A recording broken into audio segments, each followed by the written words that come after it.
Welcome to this explainer. Today, we're diving deep into Guy de Maupassant's absolute classic, the diamond necklace. We're going to do a real, thorough character study here, deconstructing how the internal traits of our central figures literally act as the engine for their own tragic downfall.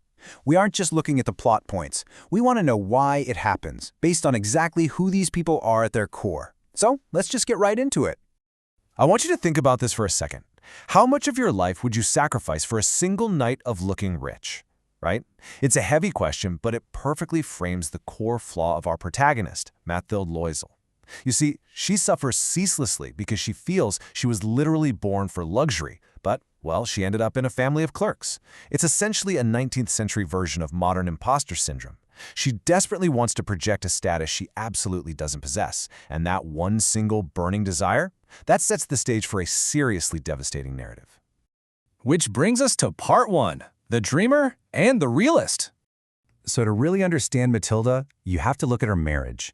She agonizes over the shabby chairs and the bare walls of her apartment. She's constantly lost in these romantic delusions of oriental tapestries, priceless curiosities, and, silent antechambers. But then, right across the table from her is her husband, Monsieur Loisel. He uncovers the 3-day-old tablecloth and the soup tureen, and he happily declares, "Ah, the good soup." I mean, he's just so grounded. He's simple. He actually finds genuine joy in his present reality, which, ironically, only makes Mathilde's misery that much more pronounced. In literary terms, Monsieur Loisel acts as the perfect foil. If you're not familiar, a foil is a character whose traits highlight the exact opposite traits in another. His eager-to-please contentment, his total lack of pretension, it all just amplifies Mathilde's vain, entitled, and really tormented nature. Every single time he's easily satisfied, it throws a massive spotlight on her insatiable hunger for more. Moving on to our next section, the invitation and the jewels. So, Monsieur Loisel actually moves mountains to get an invitation to this highly exclusive ball at the ministry. He fully expects his wife to be thrilled. But instead, she just throws the invite on the table, complaining she has no gown and therefore she can't go. She tells him to give it to someone else. This is where we see her immediate manipulation. Mathilde absolutely weaponizes her husband's desire to make her happy, guilt-tripping him simply because she doesn't have a dress that matches this wealthy image she's so desperate to project. And what is the immediate cost of that pride? 400 francs. Now this number is incredibly significant. 400 francs is exactly what the economical clerk, her husband, had been saving up to buy a hunting gun so he could enjoy a little shooting with his friends. But he freely sacrifices his own simple, long-saved-for pleasure just to buy her this dress. It's a huge moment. It shows his deep devotion, but on the flip side, it highlights her deep, deep self-absorption. But, you guessed it, the dress isn't enough. Mathilde complains that without jewels, she's still going to look poverty-stricken. So she heads over to her wealthy friend, Madame Forestier's house. She's offered bracelets, beautiful pearls, a Venetian gold cross. But her insatiable need for the absolute height of wealth drives her past all of that, right to the most extravagant item in the box, a superb diamond necklace. Her heart literally throbs with this immoderate desire. She borrows it, and, well, the trap is officially set. Now we hit the climax. Part 3. The Night of Triumph. For one single, glorious night, Mathilde becomes exactly who she believes she was always meant to be. She's prettier than any other woman there. She's elegant, graceful, constantly smiling. She is just wild with joy, completely intoxicated by the admiration of the men and the envy of the women. She's even noticed by the minister himself. But we have to remember, this entire triumph is fueled by an illusion. It's borrowed glamour. None of it is real. And watch how fast that illusion shatters. By 4 a.m., her husband goes to drape her modest, everyday wraps over her beautiful dress to keep her warm. And suddenly, her reality brushes right up against the genuine wealth of the other women who are enveloping themselves in these costly, luxurious furs. Terrified of being seen as ordinary, she desperately flees into the freezing night to escape. It's this exact panic, driven entirely by her vanity, that sets the real tragedy in motion. Which brings us to the fallout. Section 4. The loss and the debt. Once they finally get home, she makes a horrifying discovery. The necklace is gone, and in this moment of extreme crisis, their characters fundamentally diverge. Her husband, who, by the way, had been sleeping in an anteroom since midnight, immediately gets dressed and spends hours scouring the freezing streets on foot. He checks with the police, the cab companies, everywhere. And Mathilde? She simply sits there, paralyzed in her ball dress, overwhelmed by a mad fear. She doesn't even have the strength to go to bed. He springs into action. She just freezes. They eventually find a replacement necklace at a shop in the Palais Royal, but the catastrophic price tag of her lost illusion is 36,000 francs. Let that sink in. 36,000. That is a staggering, almost unfathomable sum for a Clark's family.